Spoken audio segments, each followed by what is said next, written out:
Ich begrüße euch alle guten ganz herzlich den Abend auf dem Webinar von dem Observatoire de l'Environnement, wo wir den Abend wollen die Etude vorstellen, die den Observatoire de l'Environnement gemacht hat, wo es darum geht, wie mehr Biodiversität und mehr Umweltschutz und Landwirtschaft kriegt, wo wir eine Bedarfsanalyse gemacht haben an Maßnahmen vorschläge eben für die nationalen GAP-Strategieplan, respektive auch dann das Agrargesetz, was dann noch kommt.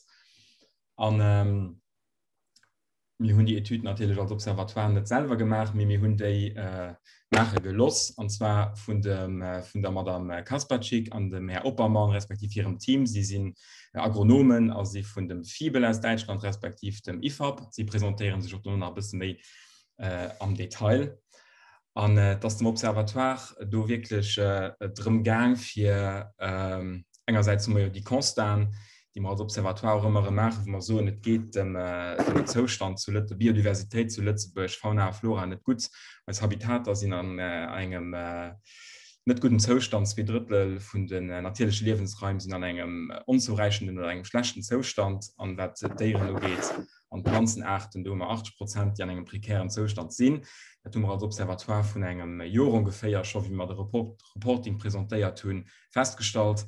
Und voilà, dann haben wir als Observatoire eben eine Etude an Auftrag gehen, wenn wir wissen, dass voilà, ein großer Partner für mehr Umweltschutz und mehr Biodiversität Landwirtschaft ist, aber weil eben eine neue GAP-Reform aussteht, die dann noch zuletzt umgesetzt soll, gehen wir uns die Frage gestellt und dafür eine Etude an Auftrag gehen, wie in eben die Landwirtschaftspolitik könnt umsetzen, die auch unterstützen, für dass wir voilà, mehr Biodiversität und mehr Umweltschutz auch rankriegen.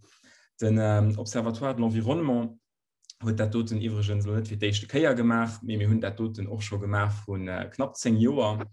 Und voilà, demnach wird auch Madame Kasperczyk schon so eine Etude gemacht, demnach wird sie geheischt mehr biologische Vielfalt in Luxemburg durch landwirtschaftliche Förderinstrumente, das heißt, von geholt hast das Ganze doch an einer gewissen Kohärenz von dem Observatoire seine Missionen für so eine Etude eben mit wirklich ganz konkrete Vorschläge zu machen, wie in Landwirtschaftspolitik zu Lützeburg kennt, umsetzen, für auch noch als Zielsetzungen im Bereich Artenschutz, Habitatschutz, Biodiversitätsschutz besser umzusetzen.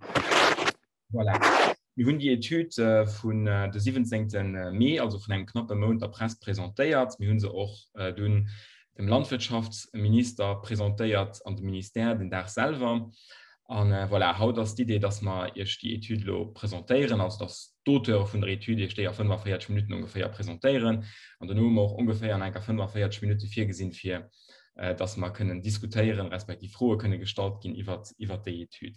Ich will, voilà, Madame Kasperczyk und Herr Oppermann präsentieren sich nur selber heute dabei, aber auch noch als Nora Alving und Jacques Pierre vom Observatoire de l'Environnement. Und auch Michael Schalz von dem Mouvement Écologique. Und dafür will ich auch speziell dem Mouvement Écologique vielmals merci und die als an die ganze logistische Wolle, was die Webinar angeht, helfen, wenn wir als Observatoire natürlich nicht selber können machen. Dafür vielmals merci dem Mouvement Écologique. Die Konferenz geht auch abgeholt an Präsentation an Konferenz gehen dann online gesetzt, sodass man das kann nachgucken. Nur der Präsentation, die da wert sind, wer da, wie gesagt, Fragen können stellen und Diskussionen können machen, das ganz gut moderiert von Jacques Pierre. Und stellt er Fragen am einfachsten an den Chat ran, und dann da wird Jacques die Moderation dafür überholen. Voilà, da wünsche ich, wie gesagt, vielmals merci. Wir haben Konkurrenz noch mit dem guten Wieder.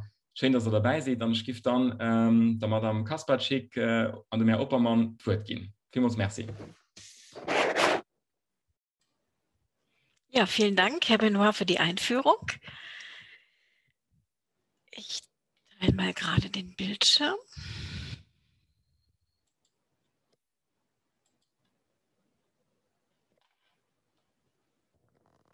Können Sie alle die Abbildung, die Präsentation sehen? Okay, super.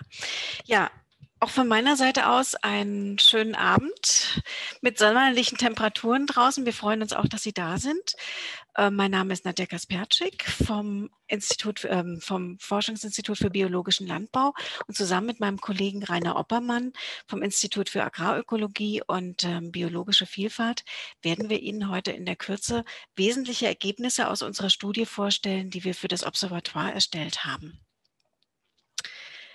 Vielleicht ganz kurz als Einstieg. Moment. Ja, also den Auftraggeber kennen Sie ja schon und die Zielstellung auch. Unser Auftrag war letztendlich zu schauen, wie können wir mit der jetzt anstehenden GAP-Reform und den teilweise alten, bekannten, aber auch neuen Instrumenten quasi einen höheren Beitrag und zum Umweltschutz mit der Landwirtschaft zusammen erreichen. Und wir sind folgendermaßen vorgegangen. Wir haben erstmal eine sogenannte Bestands- und Bedarfsanalyse erstellt für die Biodiversität, aber auch für andere Umweltgüter wie Wasser, Klima, Boden und haben auf dieser Basis dann sozusagen ganz konkrete Maßnahmenvorschläge auch hier für die Ausgestaltung in Luxemburg erarbeitet. Dafür haben wir zugrunde genommen wissenschaftliche Studien, die existiert haben, aber eben auch offizielle Dokumente aus Luxemburg, wie zum Beispiel die Umsetzungsberichte zum ländlichen Entwicklungsplan und andere Veröffentlichungen. Und das Ganze haben wir dann ergänzt mit Interviews mit Expertinnen aus unterschiedlichen Bereichen, aus dem Naturschutz hier in Luxemburg, dem Wasserschutz, der Umweltverwaltung und auch mit Vertretern aus der Landwirtschaft. Und ich fange einfach mal an mit einem Sprung in die Ausgangssituation hier zum Thema biologische Vielfalt in Luxemburg. Herr Benoit hat das ja schon ein bisschen angekündigt. Also wenn man sich die Situation anschaut, dann muss man feststellen, 68%, also mehr als 2/3 der natürlichen oder zumindest naturnahen Lebensräume in Luxemburg befinden sich in einem unzureichenden bis schlechten Zustand. Erhaltungszustand ist der Fachbegriff. Und ganz besonders betroffen sind davon eben Offenland- und Feuchtgebiete. Und gerade die Offenlandgebiete sind ja im Wesentlichen auch die landwirtschaftliche Kulturlandschaft. In Luxemburg ist ja das Grünland ganz dominierend auch in der Landwirtschaft. Und hier kann man sagen, dass gerade mal 16% der Grünlandlebensräume sich in einem guten Zustand befinden. 83% der wildlebenden Tier- und Pflanzenarten, und da sind die Vögel noch gar nicht mit dabei, befinden sich in einem unzureichenden bis schlechten Erhaltungszustand. Und was auch ganz dramatisch ist, man versucht ja gerade auch immer die Entwicklung der biologischen Vielfalt auch insbesondere in der Agrarlandschaft an Feldvögeln festzumachen, kann man sagen, dass ehemals Feldvögel, die in Luxemburg sehr häufig vorgekommen sind, mittlerweile stark gefährdet oder sogar ganz verschwunden sind, wie das Braunkehlchen. Und da gehe ich gleich noch mal ein bisschen ins Detail, um das noch mal zu verdeutlichen. Wir haben hier eine Tabelle erstellt. Die bezieht sich auf die Anzahl der Brutpaare für ganz typische Feldvögel, wie das Rebhuhn, den Steinkauz, den Raubwürger, die Heidelerche, den Rotmilan und den Kiebitz. Und hier haben wir recherchiert und auf Basis vorliegender Daten quasi geschaut, wie haben sich denn jetzt die Anzahl der Brutpaare von 1980 ungefähr bis 2019 verändert. Und da kann man sagen, dass mit Ausnahme des Rotmilans, der offensichtlich eine echte Naturschutzerfolgsgeschichte hier in Luxemburg ist, dass sich die meisten Brutpaare Anzahl der Brutpaare ganz massiv reduziert haben. Besonders stark betroffen ist das Rebhuhn, der Steinkauz, der Raubwürger und auch der Kiebitz. Das nochmal, um zu veranschaulichen, am Beispiel der Feldvögel, wie sich wirklich die Entwicklung der Biodiversität weiterhin verschlechtert hat in Luxemburg. Aber das möchte ich noch ergänzen, nicht nur in Luxemburg, das ist ein Trend, den wir eben auch in Deutschland zum Beispiel oder auch in anderen europäischen Staaten verfolgen.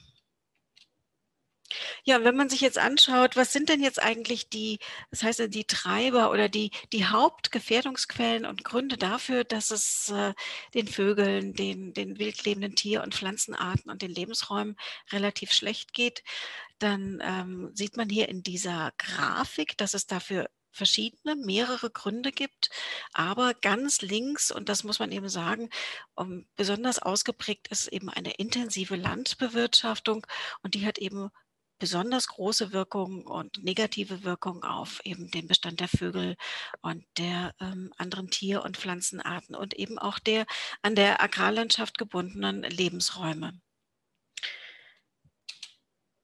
Wenn wir uns jetzt mal andere Umweltgüter angucken, wie zum Beispiel das Thema Wasser, das ist ja hier in Luxemburg auch ganz wichtig, dann kann man sagen, es gibt in Luxemburg 98 natürliche Oberflächengewässer, das ist die Summe.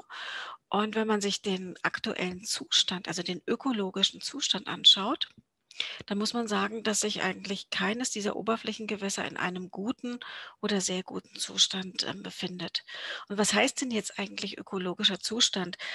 Den macht man an verschiedenen Kriterien fest. Das ist zum einen, ist es zum Beispiel die Temperatur, es ist der Nährstoffgehalt, es ist die Gewässerflora, die Gewässerfauna, all diese und noch andere Faktoren fließen eben in die Bewertung des ökologischen Zustands mit ein. Und man sieht, dass hier quasi 100% der natürlichen Oberflächengewässer nicht in einem guten Zustand sind. Und wenn wir uns dann andere Wasserkategorien wie zum Beispiel das Grundwasser angucken, dann kann man sagen, das Grundwasser oder die Grundwasserkörper, so ist es in der Fachsprache, die haben zwar alle relativ, also genug Wasser für Luxemburg, aber 50% erreichen eben keinen guten chemischen Zustand.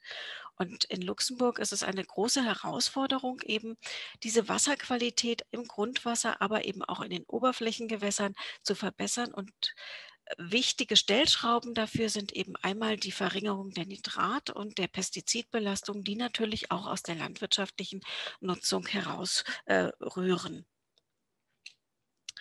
Hier nochmal das Thema Klima und Treibhausgase. Das ist auch eine relativ aktuelle Grafik, die Sie hier sehen. Und zwar werden hier die Entwicklung der Treibhausgasemissionen für CO2, für Lachgas und für Methan dargestellt aus der Landwirtschaft.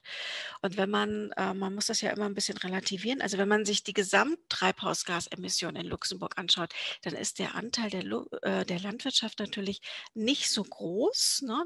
Man macht ungefähr 7-8% aus, aber für ganz relevante Klimagase wie eben Methan und Lachgas ist eben die Landwirtschaft doch der Hauptemittent mit zum Teil über 80-90%. Und da sehen wir hier ganz ausgeprägt, also man kann die CO2-Emissionen aus der Landwirtschaft hier an dieser Stelle vernachlässigen. Die stammen aus der Kalkung des Bodens, aber ganz relevant sind eben Lachgasemissionen, die einmal aus den landwirtschaftlich genutzten Böden entweichen, aber auch aus dem Wirtschaftsdüngemanagement stammen und ganz markant eben auch die Methanemissionen aus der Verdauung von Wiederkäuern. Und Sie wissen ja, dass in Luxemburg, oder wenn Sie es noch nicht gewusst haben, EU, also im Vergleich zum EU-Durchschnitt überdurchschnittlich hohe Viehzahlen an Milchvieh und an Mutterkuhhaltung besteht. Das ist also auch ein Trend, der sich hier fortgesetzt hat und der eben auch in den letzten Jahren mit Wegfall der Milchquote noch zugenommen hat. Und von diesem Zustand oder dieser Ausgangssituation resultieren natürlich auch die hohen Methanemissionen. Ja, was vielleicht noch zu sagen ist in dem Zusammenhang, wir versuchen ja auch immer zu gucken, wie läuft es denn eigentlich in anderen Mitgliedstaaten in der EU? Und man kann hier sehen, dass diese Emissionen von Methan und von Lachgas, dass die relativ konstant geblieben sind über einen Zeitraum von immerhin fast 30 Jahren. Und man muss aber sagen, und das relativiert das Ganze eben, dass im EU-Durchschnitt diese Emissionen aber um fast 20% abgenommen haben.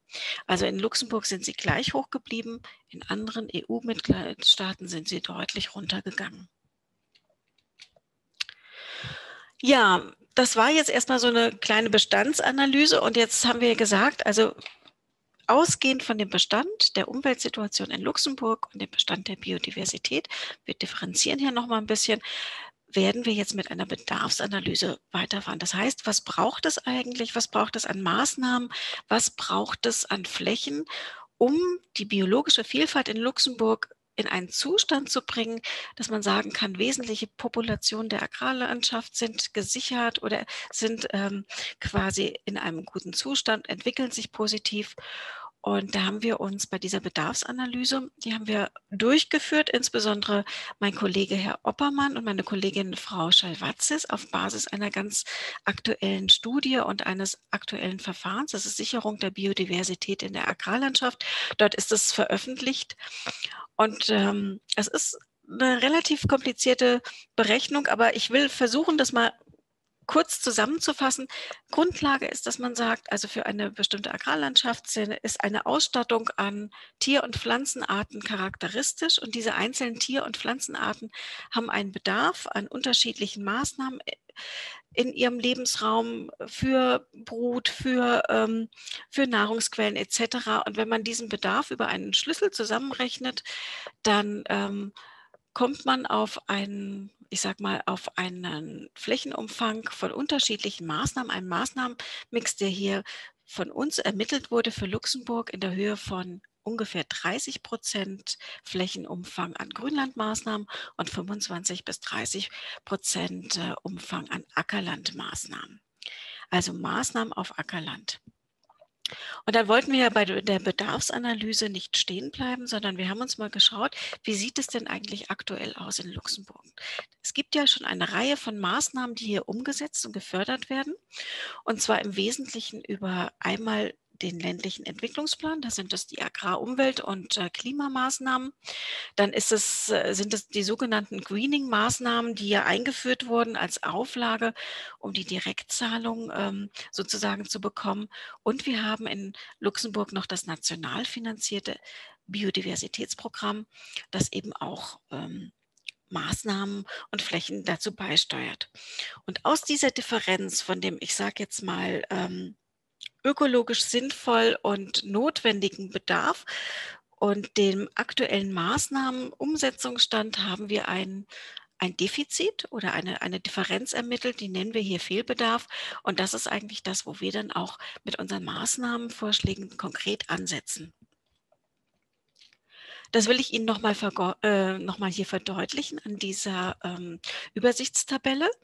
Also in der linken Spalte haben wir Maßnahmen aufgelistet, die alle sinnvoll wären und wichtig, um sie in Luxemburg umzusetzen und eben auch die Biodiversitätsziele zu erreichen. Und ein Teil dieser Maßnahmen wird auch bereits umgesetzt. Einige Maßnahmen gibt es noch nicht in Luxemburg, da kommen wir noch drauf. Und wenn man das jetzt überträgt auf auf den erforderlichen Flächenumfang, dann kann man sagen, man bräuchte eigentlich, ich sag mal, etwas über 21.000 Hektar Maßnahmen auf Grünland und über 18.000 Hektar Maßnahmen auf Ackerland. Und hier in der ganz rechten Spalte mit diesem roten Kringel sehen Sie praktisch die aktuellen Zahlen der Maßnahmen, die gefördert werden. Also die Maßnahmen, die sinnvoll sind, die wir hier aufgelistet haben, werden im Grünland in einem Umfang von ungefähr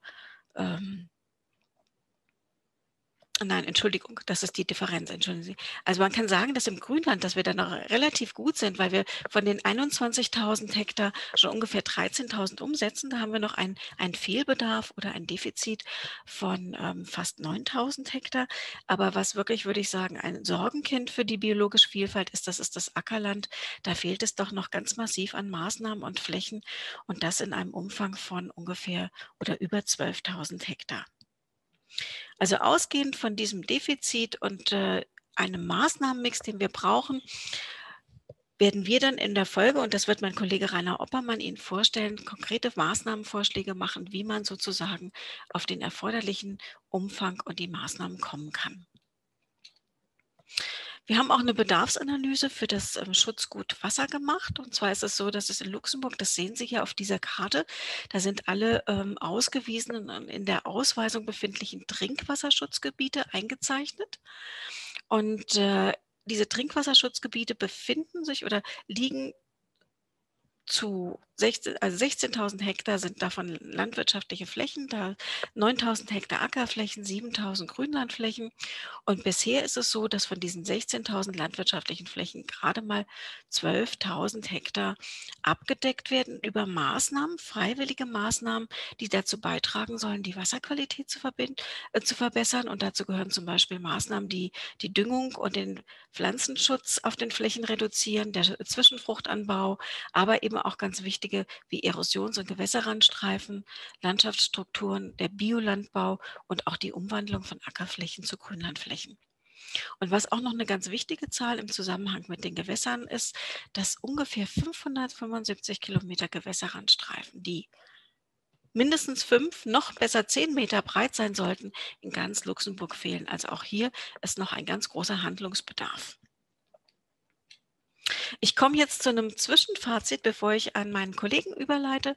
Also man kann sagen, wenn man sich die Situation anguckt, den Bedarf und natürlich auch ein bisschen in der Zeit zurückgeht, dass sich keine wesentliche Verbesserung der Umweltsituation und auch der Situation der Biodiversität durch die bisherige landwirtschaftliche Förderpolitik, einmal über das Greening, das hatte ich schon erwähnt in der ersten Säule, aber auch nicht über die AOKM in den ländlichen Entwicklungsplan eingestellt haben. Vielleicht fragen Sie sich, ja, warum ist das denn so relevant mit der landwirtschaftlichen Förderpolitik? Aber das liegt daran, dass sie nun mal für den Naturschutz und auch für Maßnahmen zum Beispiel in den Natura 2000 Gebieten eben ein ganz wichtiges und großes Finanzierungsinstrument ist. Und deswegen ist das auch der Grund dafür, dass wir uns hier intensiv damit beschäftigen und gucken, wie diese Förderpolitik eben aus Umweltsicht auch optimiert werden kann. Also wir haben keine Verbesserung der Umweltsituation, wir haben sogar einen Trend zur weiteren Verschlechterung der Biodiversität und wir können sagen, dass großräumig Maßnahmen, ökologisch wirksame Maßnahmen fehlen, um eben die Biodiversität und auch den Wasserschutz zu verbessern. Es gibt ja eine Form der nachhaltigen Landbewirtschaftung, das ist der biologische Landbau. Der erreicht hier also ganz aktuell, das war zumindest der Stand Mitte Mai, 5,2% Flächenanteil in Luxemburg. Das ist auch noch deutlich unter dem EU-Durchschnitt von 8%. Also auch das ist eigentlich eine Maßnahme, die der Wasserqualität, dem Wasserschutz und auch der Biodiversität zuträglich ist. Aber auch hier erreichen wir keine nennenswerten oder keine wesentlichen Flächenanteile. Und man kann sagen, wenn man die bisherige landwirtschaftliche Förderpolitik bilanziert, dass man also Maßnahmen, die anspruchsvoll sind und die bringen auf relativ kleine Flächenanteile kommen, aber es Maßnahmen gibt, die auf eine sehr hohe Akzeptanz stoßen, die in der Regel weniger anspruchsvoll sind und auf die auch ein relativ großer Anteil der Fördermittel fällt, wie zum Beispiel die Landschaftspflegeprämie, da gehen wir später noch drauf ein, die Ausgleichszulage oder auch die Investitionshilfen. Das sind so 3 Maßnahmen im Rahmen des ländlichen Entwicklungsplans, denen wirklich auch sehr viel Geld sozusagen zugeschustert wird.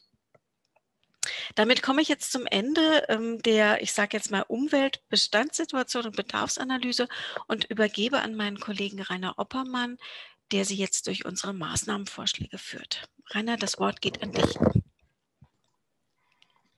Ja, vielen Dank, Nadja, für den bisherigen Teil und guten Abend zusammen. Ich werde jetzt vorstellen, nächste Folie, Nadja. Ich werde jetzt vorstellen, was sozusagen von Seiten der EU-Agrarpolitik vorgegeben ist. Die prägt ja alle Mitgliedstaaten in der EU. Und von der EU ist jetzt eigentlich vorgegeben, dass alle Länder einen Strategieplan entwickeln und da auch eine Bedarfsanalyse machen. Also das, was wir jetzt fürs Konservatoire gemacht haben, das müssten eigentlich auch die zuständigen Landwirtschaftsministerien in allen EU-Ländern machen. Und zwar eine Bedarfsanalyse für den ganzen Umweltsektor. Das sind 3 Bereiche: Biodiversität, das sind die natürlichen Ressourcen, also auch Wasserschutz und eben Klimaschutz. Und praktisch die verschiedenen Sachen, die da notwendig sind, kann man dann in verschiedenen Ebenen hier übereinander legen und daraus sozusagen einen Gesamtbedarf an notwendigen Maßnahmen ermitteln, was erreicht werden soll. Das ist eigentlich so das, was von der EU vorgegeben ist. Und dann gibt es eben jetzt 3 Instrumente in der neuen Agrarpolitik, die ab 2023 in Kraft treten wird. Das ist die Konditionalität, das sind die Ökoregelungen oder Eco-Schemes und die ländliche Entwicklung. Und dann muss man eben darlegen in diesem Plan, jedes Mitgliedsland für sich, wie dieser Gesamtbedarf an Maßnahmen umgesetzt werden soll. Also es müssen quantifizierte Ziele dastehen und die Maßnahmen und dargestellt werden, wie die erreicht werden sollen innerhalb und außerhalb der Agrarpolitik. Und dieser Strategieplan muss von der EU-Kommission genehmigt werden. Nächste Folie bitte. Ja, ganz kurz. Manche von Ihnen kennen das möglicherweise, manche noch nicht. Es ist eben dargestellt, diese verschiedenen Instrumente, die es jetzt gibt. Das ist sozusagen die neue Agrarpolitik für die Fachleute. Es gibt eben diese Konditionalität, die alle Betriebe erfüllen müssen, die Direktzahlungen bekommen. Das ist hier unten und das ersetzt die bisherigen Cross-Compliance-Regelungen und die Greening-Regelungen. Und dann gibt es die neuen Öko-Regelungen, die auch aus der sogenannten ersten Säule der Agrarpolitik bezahlt werden, also aus Geld, was rein aus der EU kommt, nicht von den Mitgliedsländern. Und eben noch die Agrarumweltmaßnahmen, Vertragsnaturschutzmaßnahmen, Maßnahmen der zweiten Säule, die eben aus nationalen Mitteln, also Mitteln auch aus Luxemburg, kofinanziert werden. Ein Teil kommt von der EU, Teil kommt vom Mitgliedstaat. Das gab es bis jetzt auch schon, diesen Teil. Der steht jetzt mehr oder weniger gleichrangig neben diesen Ökoregelungen, die rein von der EU bezahlt werden. Aber das ist jetzt so sozusagen der Hintergrund, was die EU vorgegeben hat. Nächste Folie. Momentan ist allerdings noch nicht alles ganz festgezurrt von der EU-Seite. Das sind eigentlich die Pläne, die sind schon relativ weit gediehen. Es finden jetzt momentan eigentlich noch so die letzten Verhandlungen statt zwischen der EU-Kommission, dem EU-Parlament und dem Agrarministerrat, also auch auf EU-Ebene. Und die werden vielleicht noch im Juni abgeschlossen. Mal gucken, wie es aussieht. Und da werden eben die Rahmenbedingungen festgelegt. Also zum Beispiel, was sind die Mindeststandards in der Konditionalität? Gibt es einen bestimmten Mindestsatz an Flächen, die zum Beispiel stillgelegt werden müssen? Oder gibt es ein bestimmtes Mindestbudget, was für die Ökoschemes oder Ökoregelungen eingeführt werden wird? Da gibt es so eigentlich schon so ungefähr eine Richtung, aber es ist noch nicht letztlich beschlossen. Und insgesamt besteht für alle Mitgliedstaaten in der EU künftig einen sehr großen Gestaltungsspielraum, wie man die Regelung macht. Sie müssen es eben nur entsprechend darstellen im Strategieplan. Und die EU-Kommission betont auch ganz eindeutig, dass es mehr Ehrgeiz erwartet von den Mitgliedstaaten bei der Erreichung von Umwelt- und Biodiversitätszielen. Gerade diese Woche ist ja auch beschlossen worden, die neue Biodiversitätsstrategie. Nächste Folie. Wir haben jetzt also diese Maßnahmenvorschläge, die wir machen, haben wir gesagt, die kann man, also den Maßnahmenbedarf, wir haben den ja quantifiziert, was müsste alles gemacht werden und dieses an die Hand gegeben, also das kann man dann auch abgleichen seitens des Landwirtschaftsministeriums. Wie kann man diese Maßnahmen, die wir vorgeschlagen haben, um die Ziele zu erreichen im Hinblick auf Biodiversitäts- und Wasserschutz, wie kann man die umsetzen mit den verschiedenen Instrumenten, eben mit dieser Konditionalität, mit den Ecoschemes und den Agrarumweltmaßnahmen. Das ist praktisch immer ein Dreierpaket. So, der größte Teil ist in diesem Dreierpaket. Es gibt noch ein paar weitere Maßnahmen und übergeordnete Ansätze. Die sind aber, sage ich mal, so Randmusik oder Nebenprogramm. Die wichtigsten Sachen sind einfach diese drei und das muss irgendwie zusammenpassen, weil man kann auch nicht mit drei verschiedenen Instrumenten dasselbe fördern. Also es muss aufeinander abgestimmt werden, mit welchem Instrument welche Sachen erreicht werden sollen. Und da haben wir verschiedene Vorschläge zu ausgearbeitet. Nächste Folie. Nadja, kannst du, ja, genau. Und zwar eben für die verschiedenen Bereiche. Ich sage nochmal, die Konditionalität oder erweiterte Konditionalität, wie es heißt, das ist eben die Grundvoraussetzung, dass die Betriebe weiterhin Geld bekommen für ihre Flächen, also für ihre Hektarflächen.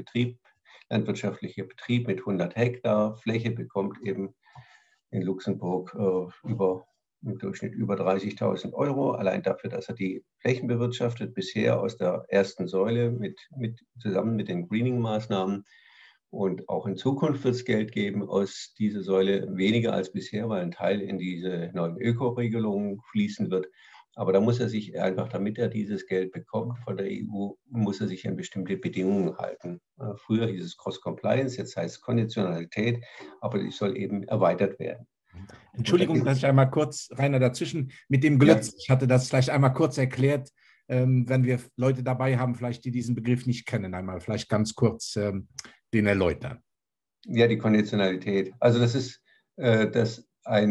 oder meinst du den Glötz? Den Glötz, einfach weil es ein Fachbegriff ist. Dann genau, Glötz, der Begriff Glötz heißt guter landwirtschaftlicher und ökologischer Zustand.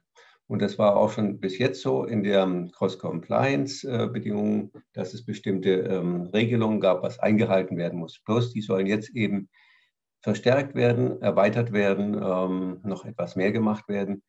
Und unter anderem schlagen wir eben vor, auch diese nicht produktiven Landschaftselemente, die auch von der EU vorgesehen sind, auf einen Anteil von mindestens 5% auf Grünland und 5% auf Acker festzulegen und auch diese Mindestbreite für Uferrandstreifen festzulegen und auch die Bedingungen, was da angerechnet werden kann. Bis jetzt konnte man zum Beispiel Zwischenfrüchte auch im Greening anrechnen.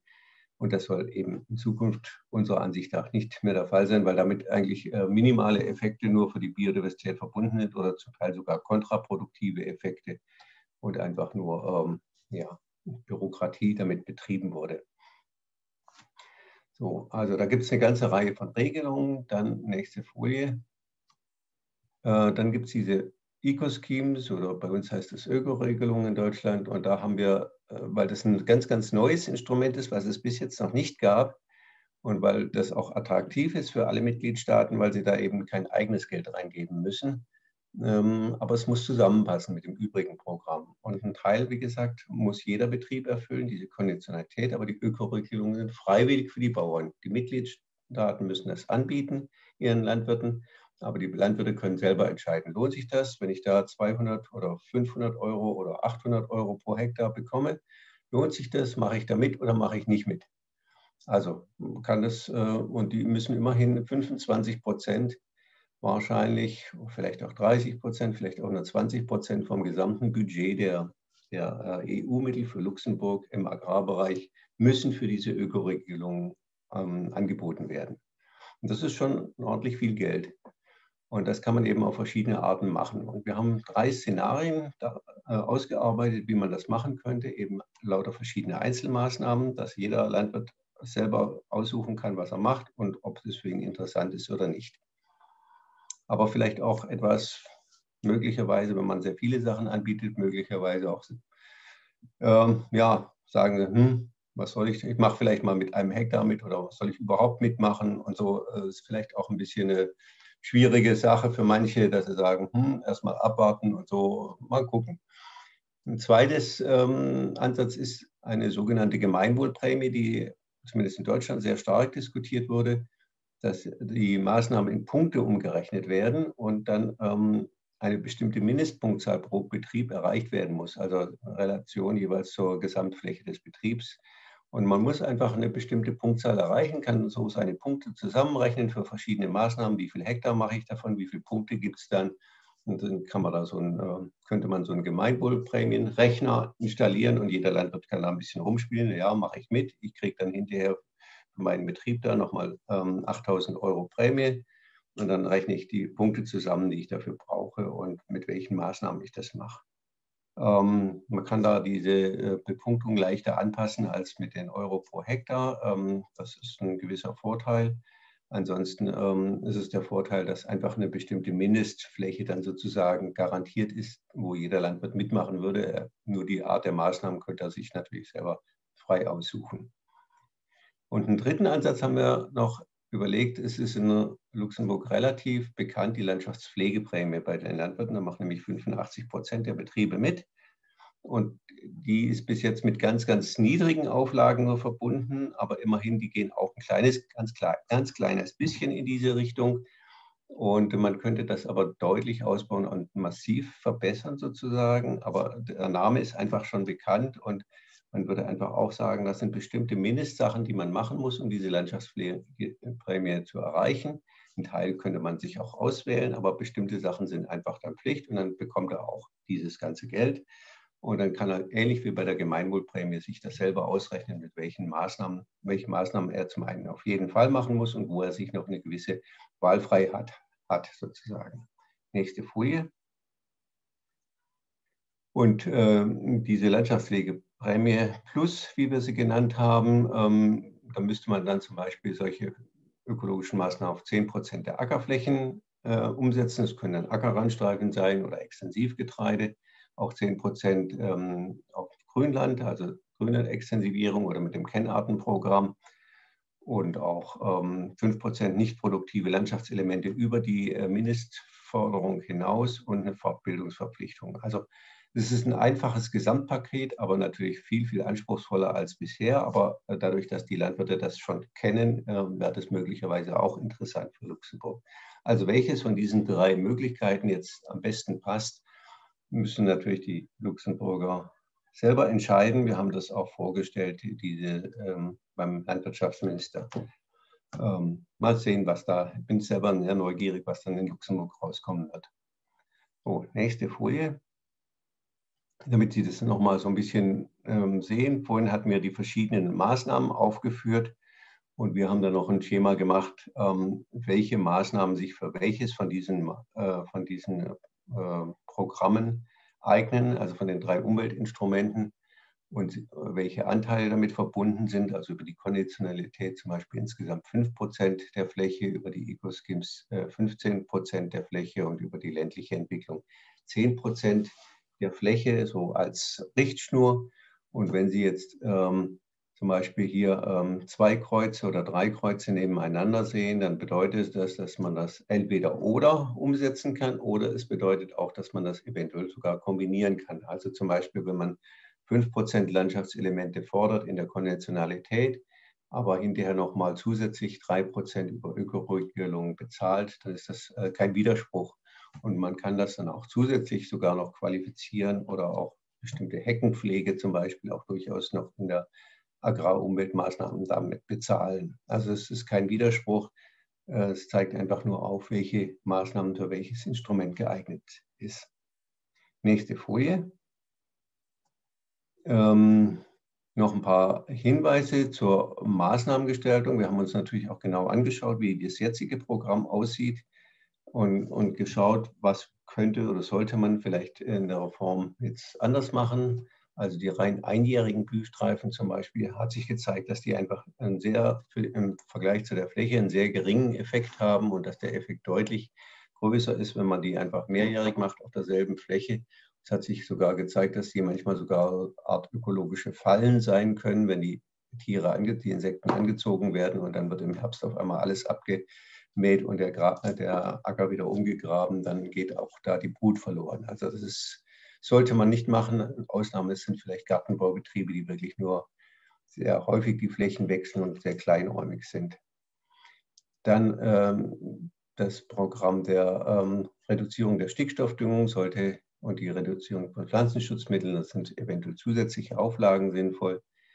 Der Zwischenfruchtanbau oder auch die Gülleausbringung mit Schleppschlauch oder Injektoren, das ist eigentlich schon gute fachliche Praxis bei vielen guten und modernen Betrieben. Also muss jetzt eigentlich nicht mehr unbedingt gefördert werden. Das wäre so eine Möglichkeit, dass man da doch sagt, Mensch, ihr habt das jetzt alle, diese entsprechenden Geräte und es ist in eurem eigenen Interesse mit Zwischenfruchtanbau, wer das machen will, soll es machen, aber da braucht es keine zusätzliche öffentliche Förderung mehr.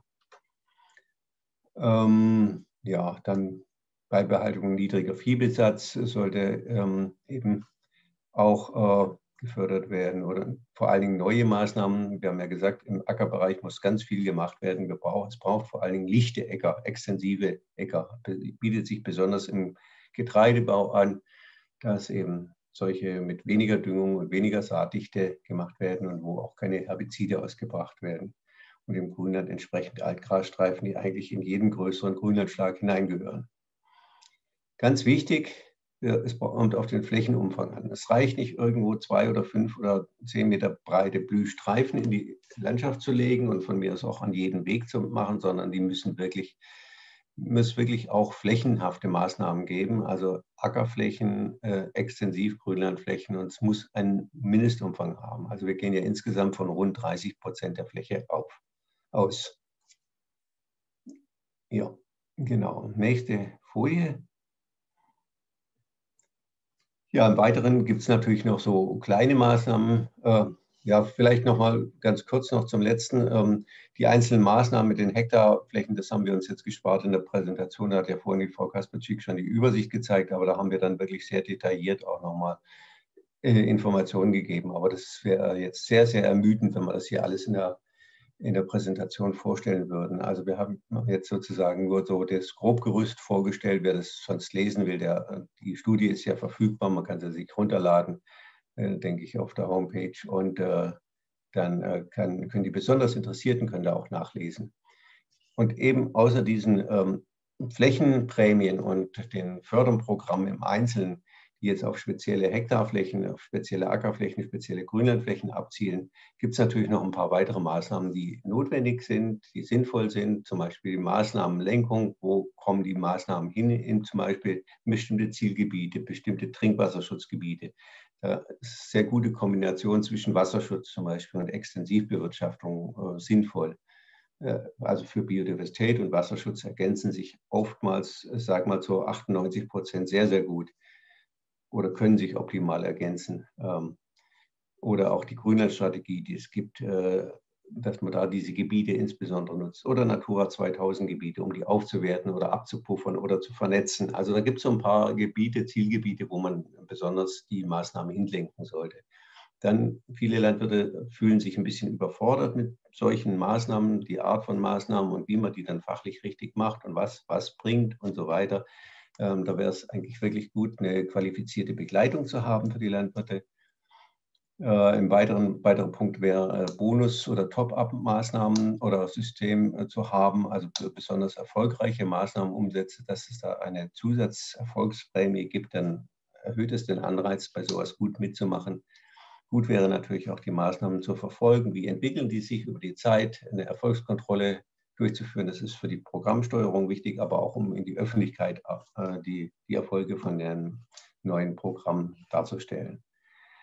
Auch die Investitionsförderung, die es gibt, die sollte wirklich gezielt ausgerichtet werden, da wo die Förderung deutlich über die Mindeststandards hinausgeht. Also nicht so weiter Intensivbetriebe sozusagen einfach dafür fördern, dass sie weiter intensiv wirtschaften, sondern nur, wenn sie wirklich diese Mindeststandards deutlich übertreffen.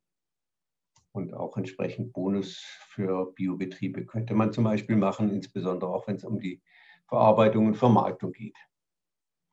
Nächste Folie. Ja, insgesamt auch übergreifend noch, man kann im Umweltbereich die Synergie noch deutlich verbessern, also insbesondere Biodiversität und Wasserschutz schon angedeutet. Also man kann die zuständigen Stellen sollten sich da vielleicht noch etwas mehr auch vernetzen, zusammenarbeiten. Auch die Naturschutzarbeit, die manchmal so isoliert im Naturschutz ist, aber die Agrarförderung, die es dann auch gibt für Biodiversität, vielleicht nicht im Sinn hat. Also das sollte vielleicht auch verbessert werden. Dann ein Programm, wir haben ja auch mit vielen Vertretern gesprochen, ein Entschuldungsprogramm für Betriebe, die jetzt über 20 Jahre eigentlich in Richtung Intensivbewirtschaftung getrieben worden sind oder dahin gelenkt worden sind, die aber unheimliche Mühe haben, jetzt da ihre ganzen Schulden loszuwerden. Ja, machen sie und müssen auf Teufel komm raus, auf Jahre bloß um Kredite zu bedienen. Intensivwirtschaften, eigentlich würden die lieber wieder extensiv wirtschaften, aber können nicht, weil sie noch so hohe Schulden haben. Also da gäbe es auch die Möglichkeit, sich was zu überlegen im Hinblick auf ein Entschuldungsprogramm. Und ganz wichtig auch, das sind wertschätzende Ansätze für die Landwirtschaft. Also dass die Lebensmittelproduktion was wert ist, dass man die Landwirte nicht in die Negativecke stellt, sondern dass man sagt, Mensch, ihr habt hier was, wenn ihr euch ein bisschen in Richtung Umwelt orientiert und da was aufbaut. Und dann ist es auch eine Perspektive, in der gesellschaftsfähig zu werden. Also Vermarktung aufzubauen für nachhaltig in Luxemburg produzierte Lebensmittel. Und da sozusagen eine Art neue Zukunftsvision zu entwickeln, weil viele sind verunsichert, viele Landwirte. Die haben es ja eigentlich bis jetzt auch immer gedacht, sie machen es gut, aber eben sehr intensiv, aber ist eben zulasten der Biodiversität oder auch des Trinkwassers gegangen. Und aber trotzdem den Berufsethos nicht zu nehmen und Wertschätzung zu bringen, aber eben in eine neue Richtung. Also das ist auch so ein Ansatz, den man sicherlich im Sinn haben sollte. Ich glaube, das war jetzt schon die letzte Folie, oder mach weiter? Ja, genau. Ja, das ist jetzt ein kleiner Überblick gewesen über eine recht umfangreiche Studie, die wir gemacht haben in den letzten Monaten. Ja, und ich danke also herzlich für die Aufmerksamkeit, oder wir beide bedanken uns, und wir hatten auch noch andere Leute im Team, die jetzt heute nicht dabei sind.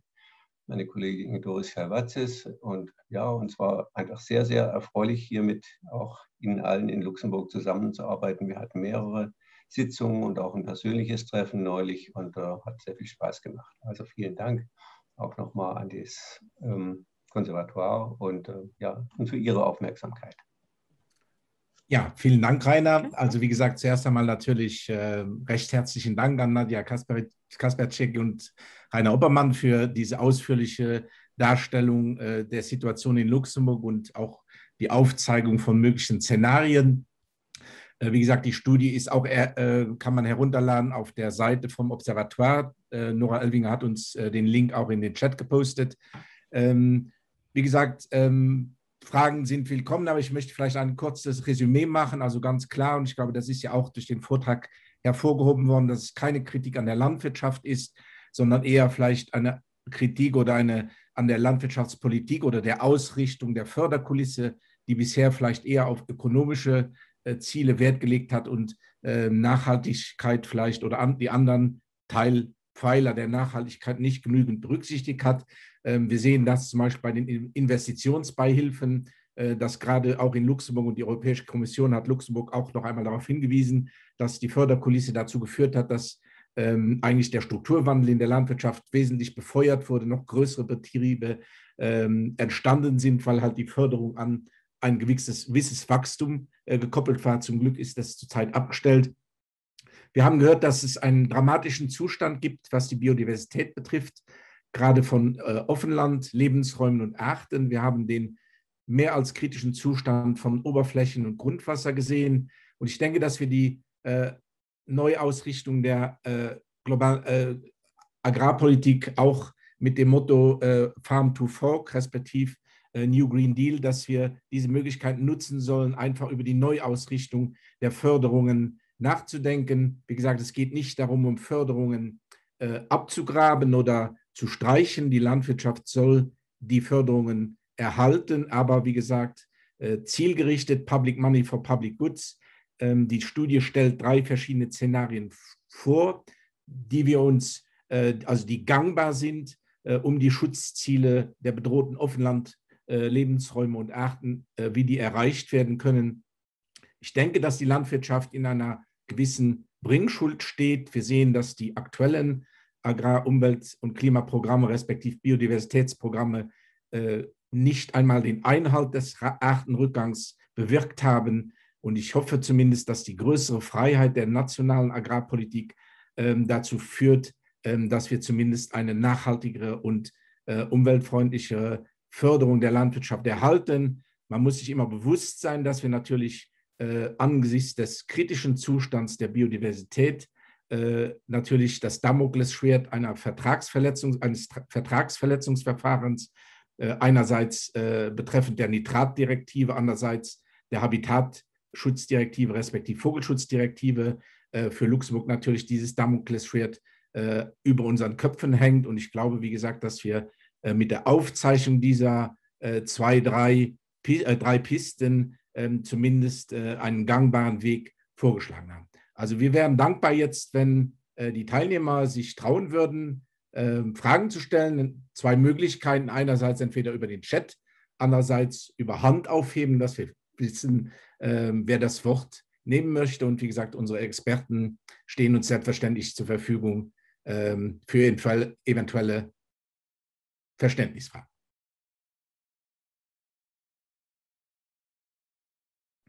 Also wie gesagt, traut euch. Es ist jetzt der Moment, wo man auch nachfragen kann. Ich sehe ja auch, dass aus der Landwirtschaft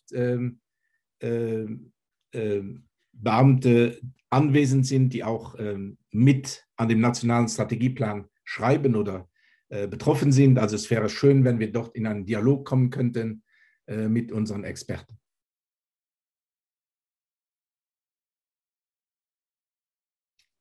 Ja, eine erste Frage von Raymond Anderkerk. Sind die Bauern in Kenntnis von dieser Studie?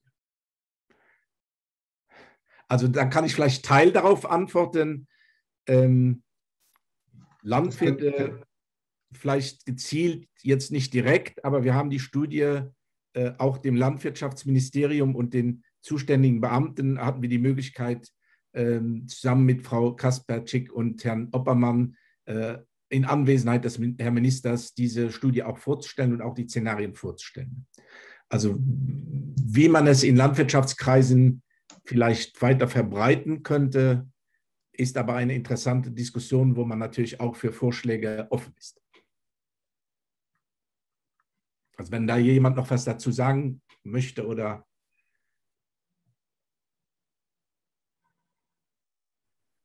Und ich ergänze vielleicht, wir haben die Studie wurde ja auch der Presse vorgestellt und wurde allgemein auch in allen luxemburgischen Medien aufgegriffen vor 2-3 Wochen, als wir die vorgestellt haben, ist seitdem auch auf der Internetseite des Observatoires, also ist eigentlich bekannt seit ein paar Wochen, ne, auch als wichtiges Instrument zur Diskussion, ne, weil ja eben gerade an dem Strategiepapier gearbeitet wird und das heißt, wir haben das eigentlich zu einem Zeitpunkt gemacht, wo eben die Diskussion in unseren Augen voll im Gange ist.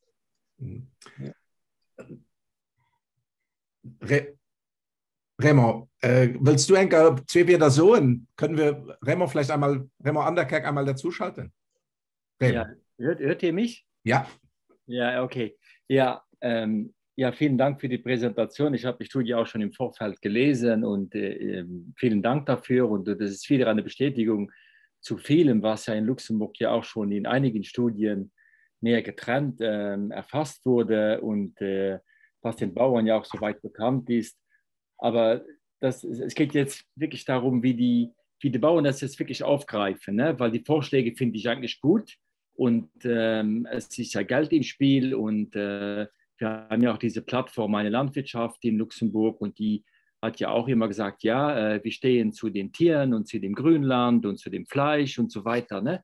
Das ist nicht die Frage und wir stehen auch zu den umfangreichen Subventionen für die Bauern. Aber es muss mehr zielführend sein. Ne? Und es gab ja die Studie vom Rechnungshof, vom Europäischen Rechnungshof.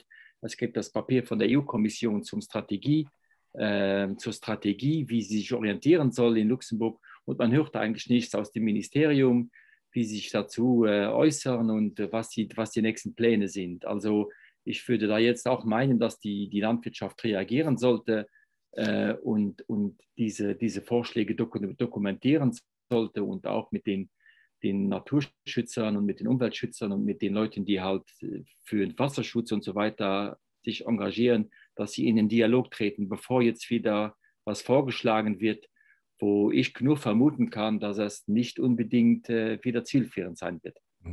Danke, Rem. Also wir wollen, wie gesagt, nicht vorgreifen, aber es gibt eine Frage noch von Aline Lehnen, warum für die Studie jetzt nur Vertreter der Landwirtschaftskammer gefragt wurden und nicht Landwirte aus dem konventionellen Bereich. Also man muss vielleicht als Observatoire ganz klar sagen, dass wir natürlich auch ein Budget haben, was begrenzt ist. Das heißt, wir haben einige Akteure vorgeschlagen, aber natürlich, wie gesagt, sowohl das Forschungsinstitut für biologischen Landbau, FIBEL und das Institut für Agrarökologie und Biodiversität, IFAB, sind natürlich unabhängige Forschungsinstitute. Und wie gesagt, wir haben natürlich auch als Auftraggeber jetzt nicht eingegriffen und wie gesagt eine bestimmte Liste gegeben. Es ist natürlich klar, dass diese Anzahl respektive die Personen, die interviewt wurden, natürlich begrenzt war, was natürlich auch finanziell bedingt ist. Ne? Also wir haben mindestens einen Vertreter der konventionellen Landwirtschaft, der Jungbauern, auch interviewt. Ich habe jetzt gerade die Liste nicht mehr genau im Kopf, aber es waren auf jeden Fall Vertreter auch der konventionellen Landwirtschaft dabei. Aber wir können natürlich keine 10 oder 20 Leute interviewen. Aber ein Vertreter der Junglandwirte in konventioneller Betrieb war dabei, auf jeden Fall. Gut, damit war die Frage dann beantwortet. Wir warten auf weitere Wortmeldungen, respektive Bemerkungen, Diskussionsbeiträge, Fragen. Gut, das ist eine lange Frage. Michael, siehst du, wer gefragt hat? Vielleicht können wir den persönlich das fragen lassen, weil... Wird ja die Frage gestellt. Okay, dann lassen wir ihn vielleicht das einmal mündlich sagen. Ne? Dann wird es lebendiger. Hallo, ich versuche mich zu Wort zu melden. Ich habe ein kleines Kind, was relativ laut im Hintergrund ist. Mehrere von uns haben Kleinkinder. Ja. Ist nicht schlimm. Macht es genau.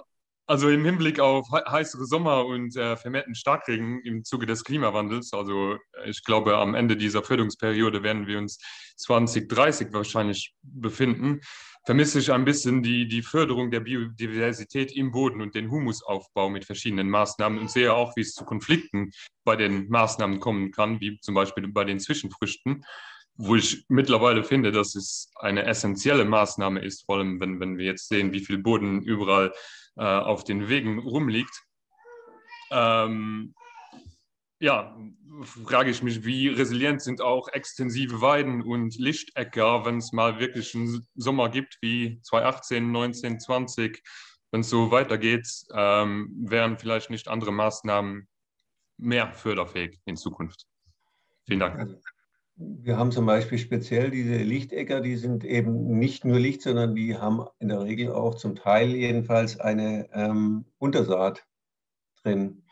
Und man spart sich damit gleichzeitig dann, also erstens mal ist dann auch mehr Boden bedeckt. Es ist auch während der Vegetationsperiode, auch im Getreide dann zum Beispiel der Boden bedeckt und auch was zum Beispiel für die Starkregenereignisse gut ist. Um da den Boden besser festzuhalten. Und auch, man muss den Boden nicht nochmal umbrechen im Sommer, wenn es trocken ist und auch nochmal Wasserverlust in Kauf nehmen, sondern die sind dann schon begrünt, die stehen dann zur Verfügung. Und zwar besser als Zwischenfrüchte, wo ich dann erst den Boden umbreche, dann einsehe und dann muss es noch regnen und dann kommen die erst. Also wir haben dann mit dieser Begrünung im extensiven Getreidebau, in diesen Licht- oder Extensiväckern, haben wir sozusagen gleich schon eine Maßnahme, die dann auch sowohl die Biodiversität fördert, als auch den Humusaufbau, als auch den Wasserschutz. Und also das ist so eine explizite Maßnahme. Und da schlagen wir ja auch wirklich vor, dass die zum Beispiel auf 10% der Getreidefelder oder auch wirklich kommen kann. Also wirklich als Anfang. Und zur Laufzeit von der Förderperiode, die geht momentan bis 2027, also fängt 2023 an und geht bis 2027. Das ist ein Einstieg in die Richtung und dann müsste man sehen, wie man da mit weitermacht. Aber wir haben eine ganze Reihe eben von solchen neuen Maßnahmen vorgeschlagen, die auch in Richtung Boden- und Biodiversitätsförderung und Wasserschutz gleichzeitig gehen. Und dann müsste man eben auch diese Erfahrungen sammeln, eben auf der entsprechenden, auch auf größeren Flächen. Und also ein Einstieg ist sicherlich noch nicht das Ende sozusagen von der Entwicklung, aber ich sehe, dass wir hier schon einige gute Vorschläge gemacht haben. Also ich denke, das ist ein sehr interessanter Diskussionsbeitrag, weil, also wir sehen es ja an den Wäldern aktuell in Luxemburg, dass wir massives Waldsterben haben, natürlich zum Teil Arten oder mit der Fichte Arten, die nicht dorthin gehören. Ich denke, in der Landwirtschaft, Maisanbau, die letzten 3 trockenen Sommer haben ja auch gezeigt, dass wir sicher umstellen müssen. Zurzeit, denke ich, sucht die Landwirtschaft eventuell über neue Züchtungen, respektive gentechnisch veränderte, über CRISPR, gentechnisch mit der Gentechnikschere verändertes Saatgut zu produzieren. Aber ich denke sehr klar, dass wir zurzeit nicht nachhaltig unterwegs sind und dass zurzeit eben wegen der Förderung oder der nicht zielgerichteten Förderung ein Teil dieser, wie soll ich sagen, dieser negativen Klimaauswirkungen weggefördert wird. Das heißt, mit öffentlichen Geldern werden diese Ausfälle weggepuffert und werden dadurch neutralisiert. Das heißt, das Bedürfnis oder das Drängen, jetzt auch in den Kulturen sich umzustellen, denke ich, wird, denke ich, durch die Höhe Förderkulisse vielleicht etwas abgepuffert. Also das ist jetzt so mal meine Überlegung. Hier ist eine Frage von Herrn Treinen. Können wir Herrn Treinen vielleicht einmal persönlich fragen? Weil es auch ein wichtiger Akteur ist. Michael, kannst du uns? Ich bin da. Okay. Kennen Sie mich? Ja, also unter Vorbehalt meines Ministers rede ich hier, ich sage mal so. Also auf jeden Fall bin ich sehr interessiert, heute hier dabei zu sein, auf jeden Fall. Wie gesagt, ich habe eine Frage gestellt. Haben Sie ein bisschen summiert, was das alles kostet? Sagen wir mal das einfach so. Wir haben ein Budget, was in Luxemburg relativ okay ist, kann man mal so sagen. Auf der anderen Seite haben wir natürlich auch Vorgaben, was wir wo machen müssen. Und die Frage ist jetzt, diese Maßnahmen, die Sie vorschlagen, kommen die dazu? Müssen wir da mehr machen? Müssen wir anders orientieren? Ich weiß nicht, ob Sie die wirtschaftliche Situation unserer Betriebe analysiert haben. Wir haben ungefähr im Schnitt ist das Einkommen der Landwirte sind die Beihilfen, die wir ihnen geben. Das heißt, man kann orientieren, ja, aber auf der anderen Seite muss man wissen, dass unsere Landwirte in einem Land wie Luxemburg immer zunehmender periurbanen Gebiet sehr abhängig sind von Beihilfen. Deswegen interessiert mich, ob Sie da ein bisschen Überlegungen gemacht haben, was wir da machen sollen. Also wir haben ganz viele Mittel, aber wir müssen sie richtig orientieren. Darum geht es. Also ich glaube, die Grundausrichtung ist ja, dass es nicht zusätzliche Kosten sein sollen. Also es geht darum, dass man die Landwirte vergütet für öffentliche Dienste, für Gemeinwohlprämie und dass man eigentlich die nicht gezielgerichtete Förderung ersetzt durch eine Gemeinwohlprämie und dadurch zeitgleich eben auch Umwelt- und Biodiversitätsschutz fördert. Ne? Das ist absolut gut, ja. Aber wenn ich 30% der Fläche des Landes extensiviere oder ungefähr, ich habe jetzt die Zahl nicht mehr genau im Kopf, geht natürlich auch der Umsatz zurück. Und das müssen wir zusätzlich den Landwirten vergüten, wenn wir das wollen. Ne? Oder wir sagen, okay, wir wollen den Landwirten Beihilfen geben, aber auf der anderen Seite Umsatzrückgang ist euer Problem. Ich glaube, das müssen wir thematisieren. Also vielleicht der Herr Oppermann oder Frau Kasperczyk. Also ich kann vielleicht auch etwas sagen. Oder Entschuldigung. Ja. Ich kann gerne was dazu sagen.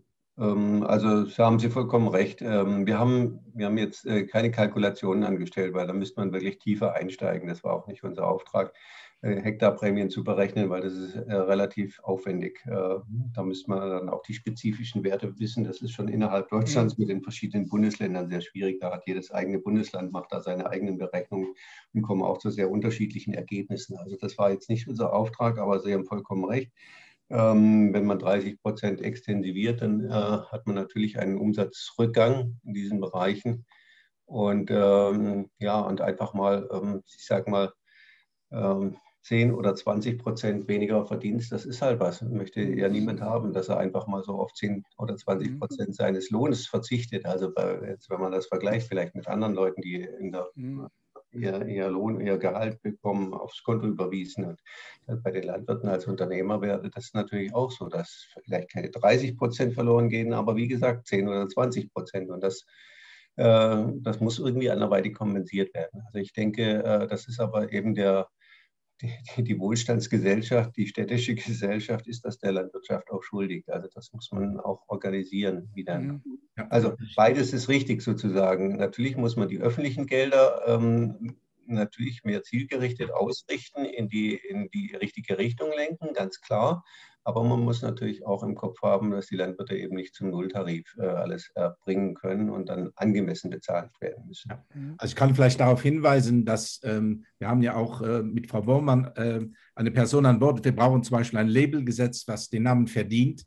Wir sind dabei und wir hatten ja auch ein Seminar erst letzte Woche, um luxemburgische bio- und regionale Produkte in öffentliche Kantinen zu bekommen. Also ich glaube, dass doch trotzdem noch ein sehr großes Potenzial liegt. Auch einen wirklich fairen Preis. Also das geht einher. Ne? Also das möchte ich ganz klar sagen. Ne?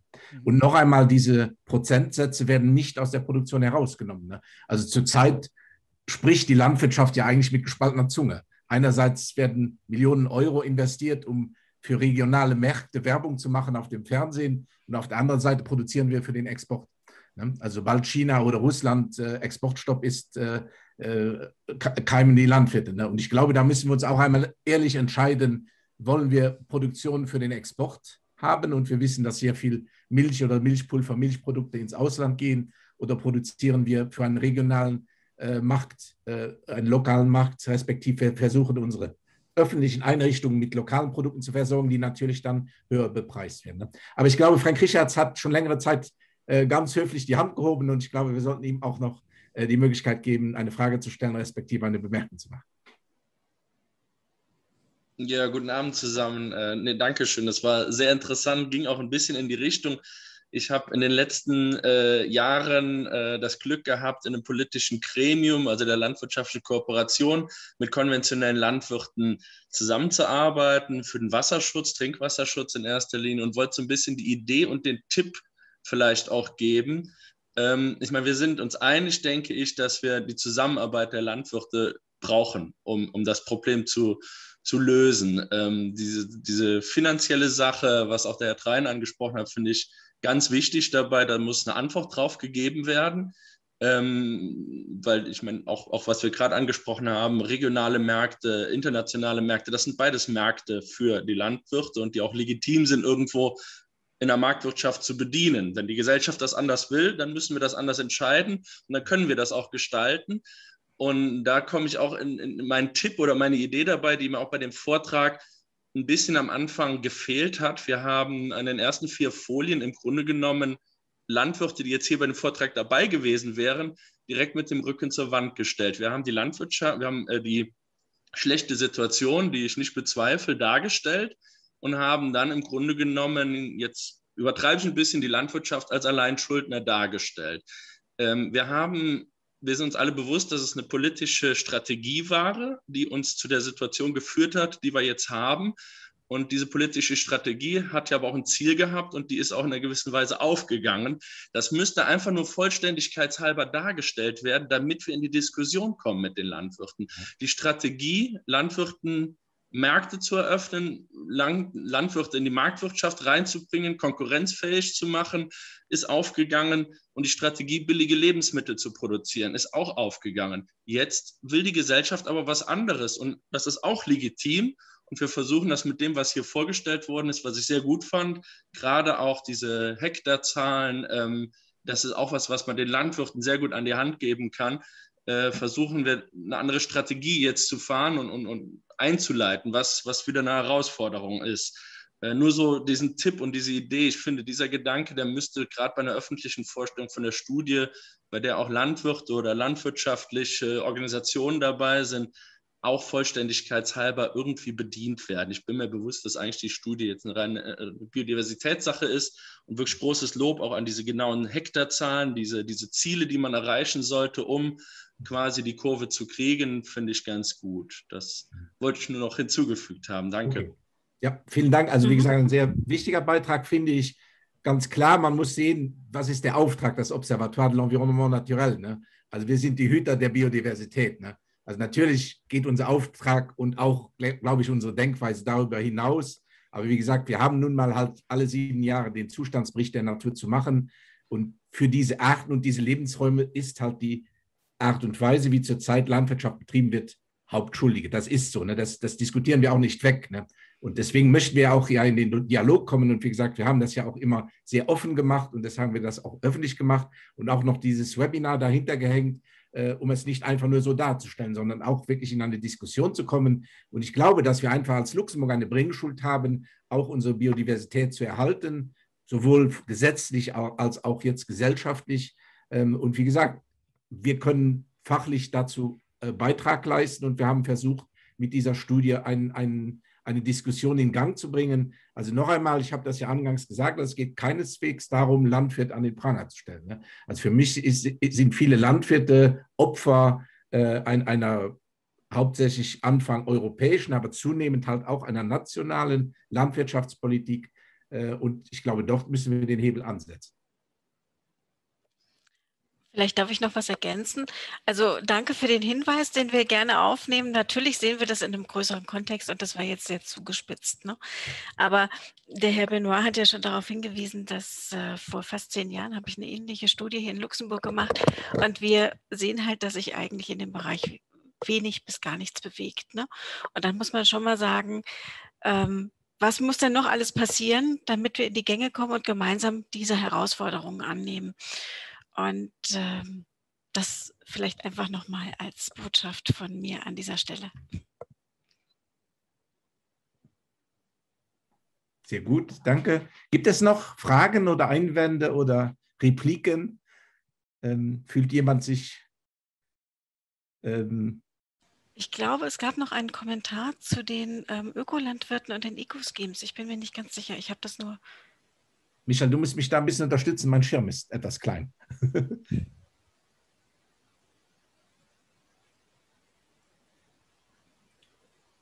Ich glaube, ich hatte das nur an die Frau Kapersky geschickt. Ja. Okay, dann können wir es nicht sehen. Ne? Ja, vielleicht die Frage einmal öffentlich, damit wir... Ich habe gerade parallel gelesen, also Tobagar schreibt, dass ein großer Teil dieser Eco-Schemes nicht von Biobetrieben beantragt werden können. Das heißt, denen geht dann hier Geld verloren. Ist das so und ist das dann zielführend? Also wir sind jetzt hier in der Präsentation nicht näher drauf eingegangen, aber wir haben in unserer Studie explizit geschrieben, dass es bei der Aufstellung der Eco-Schemes nicht zu einer Benachteiligung der Ökolandwirte führen darf. Und das ist ja, wir haben ja das Thema auch immer wieder, können Ökolandwirte zusätzlich an Agrarumweltmaßnahmen teilnehmen. Und es geht immer wieder um das Thema Doppelförderung. Und unser Vorschlag ist, dass man bei den Eco-Schemes eben ganz klar beschreibt, welche Auflagen mit diesen Eco-Schemes verbunden sind und welche Auflagen davon über die Auflagen der EU-Öko-Verordnung hinausgehen. Und wenn das klar dokumentiert ist, dann muss auch sichergestellt sein, dass die Ökolandwirte quasi dieses Mehr an Leistung erbringen und dafür eben auch diese Eco-Schemes und die Prämien dafür erhalten können. Also das haben wir explizit so geschrieben. Dann habe ich noch eine Frage gestellt zum Kohlenstoffkreislauf, weil diese Methandiskussion, die wir ja immer haben, und ist es nicht so, dass das Methan zerfällt ja relativ schnell. Vor 1000 Jahren hatten wir auch noch ein umgedrehtes Verhältnis von GVE zu Menschenpopulation als heute. Und dieser Kohlenstoff wird ja wieder im Gras gebunden. Das heißt, wenn ich eine reine grasbetonte Landwirtschaft führe, die dann auf Flächen gebunden ist, ist es nicht dann so, dass diese Methandiskussion irgendwo das Ganze verfälscht? Das fällt so unter den Begriff, die Kuh ist kein Klimakiller. Da ist man mittlerweile auch schon ein bisschen weiter, da haben Sie völlig recht. Und das sind, man weiß auch, dass man bei den Wiederkäuern durch eine entsprechende Fütterung eben auch Methanemissionen doch deutlich reduzieren kann. Das ist richtig, aber es ist der Punkt, den ich noch bringen wollte in diesem Zusammenhang, ist einfach die Menge an Vieh und der große Viehbesatz, der hier in Luxemburg herrscht. Und da ist es eben auch, macht eben diesen Effekt sozusagen dann mit und macht das Thema Methan als ein Treibhausgas, das ja 30 Mal stärker wirkt als Kohlendioxid, eben doch relevant. Also ein klassischer Rebound-Effekt. Herr Treinen hat noch die Hand gehoben, um eine Replik zu geben, glaube ich. Ja, eine Replik. Erst jetzt zum letzten Thema. Luxemburg hat eine Besatzdichte von 1,3, Holland von 3. Ne? Belgien die Grenzregion von 2,7. Man muss es ein bisschen in den Kontext setzen. Wenn man ein Grünlandstandort ist mit Viehwirtschaft, hat man natürlich einen größeren Viehbesatz als Südspanien oder auch Malta oder auch Nordfinnland. Und deswegen sind wir natürlich im EU-Schnitt viel höher.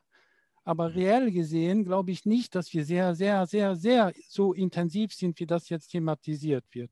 Nur einfach reine statistische Realität. Ne? Also Grünlandstandort heißt Vieh, heißt ein paar Kühe drauf und 1,3, 1,4 Großeinheiten auf dem Hektar Grünland mit 800 Liter Regen pro Jahr, glaube ich, ist nicht so intensiv. Das mal dazu. Um das mal zu kadrieren. Zweitens, natürlich wenn wir die Eco-Schemes ausarbeiten, auf die Biolandwirtschaft aufpassen. Es gibt ein paar Grenzen, wenn ich ganz ehrlich bin, wenn man ein Eco-Scheme macht, zum Beispiel was Pflanzenschutzmittel angeht, ist das ein bisschen limitierter. Aber wenn man zum Beispiel ein Eco-Scheme macht, was die Besatzdichte angeht, sind wir sehr gut drauf, weil in der Biolandwirtschaft in Luxemburg kann man 2 Großeinheiten pro Hektar halten. Das ist kein Problem, das ist so erlaubt. wie gesagt, der Schnitt ist 1,4 und da ist also sogar, die Biobauern können extensivieren und weniger Vieh halten, wenn sie solche Maßnahmen umsetzen wollen, zum Beispiel. Also wir werden darauf aufpassen und es ist die politische Vorgabe, dass die Biolandwirte eigentlich die Bevorzugten sein sollen und darauf werden wir aufpassen. Das steht auch in unserem Regierungsprogramm. Okay, vielen Dank. Also ich denke, Luxemburg ist Grünlandstandort und unzweifelbar, was eben das Problem ist, dass eben die Art und Weise, dieses Grünlandnutzung über Silagewiesen, die 5-6 Mal im Jahr gemäht werden, natürlich artenreiche Flachlandmähwiesen respektive den Arten, die dort hier vorkommen, keine Chance lassen. Das andere, glaube ich, was man sehen muss, dass auch ein konventioneller Betrieb, der jetzt nicht unbedingt mal Sojaschrot aus Amazonien oder Nordamerika importiert, sondern dass trotzdem eine große Menge an Futtermittel auch aus dem nahen Ausland, auch aus Europa importiert werden. Also jeder Betrieb, denke ich, mittelgroßer bis großer Betrieb in der Größenordnung von 30 bis 40 Hektar. Und das Problem ist natürlich, dass der Stickstoff hier bleibt und in die Kreisläufe kommt. Ne? Also wir betreiben das schon relativ effizient. Das wurde ja auch vorher angesagt. Also das wurde schon effizient angesetzt. Ne? Aber die Problematik, wenn wir Wasserzustand respektive auch die hohen Nitratwerte, also Stickstoffwerte auch für Pflanzen, also geschützte Pflanzen, seltene Pflanzen sieht, ist das natürlich sehr problematisch. Wir haben noch eine Frage im Chat bezüglich vom Weinbau, ob wir den Weinbau auch berücksichtigt hätten bei dieser Studie. Nicht speziell. Nicht speziell, nein. Wir haben uns wirklich auf Ackerland und Grünland sozusagen fokussiert. Ja.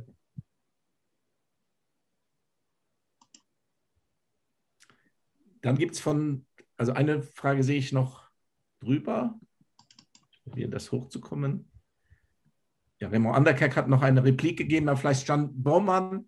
Jan, kannst du vielleicht Frau Baumann, vielleicht einmal kurz die Frage offen stellen, dann können wir vielleicht ist besser für den Dialog, finde ich. Ich kann versuchen, aber ich habe eine relativ schlechte Tonqualität hier.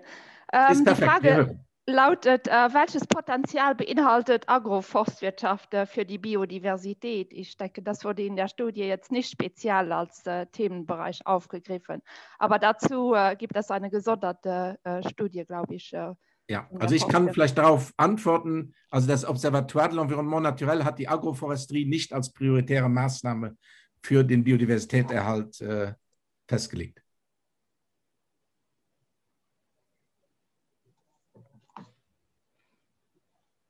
Gut, vielen Dank. So, noch eine Frage. Also ich denke, wir sollten auch vielleicht wie gesagt, um den Abend der Vortragenden etwas zu schonen, vielleicht langsam. Also ich habe die Diskussion wirklich bereichernd und angenehm gefunden und auch sehr fair und ausgeglichen. Vielleicht noch eine letzte Frage, wenn noch jemand sich bisher nicht getraut hat. Ich sehe keine Hand mehr. Michael, du siehst auch nichts. Habe ich keinen vergessen? Gut, ich denke, dass wir vielleicht dann an diesem Punkt uns recht herzlich bedanken, wie gesagt, bei Frau Kasperczyk und Herrn Oppermann, wie gesagt, für die Zeit, für die Mühe. Ich glaube, dass trotzdem die Studie ein interessanter Beitrag ist mit den vorgestellten Szenarien. Ich möchte mich ganz speziell noch bei Michael Schalz bedanken, um uns die Technik so einwandfrei zur Verfügung zu stellen. Bei allen Teilnehmern mich bedanken, wie gesagt, für die Anwesenheit, für die interessanten Diskussionsbeiträge. Und wie gesagt, ich glaube, dass wir um dieses Thema uns noch des Öfteren zusammensetzen müssen oder werden, wie gesagt, damit wir hier auf die richtige Piste kommen. Vielen Dank für den angenehmen Abend. Vielen Dank für die Vortragredner. Vielen Dank, Michael. Wie gesagt, einen schönen Abend und bis bald einmal.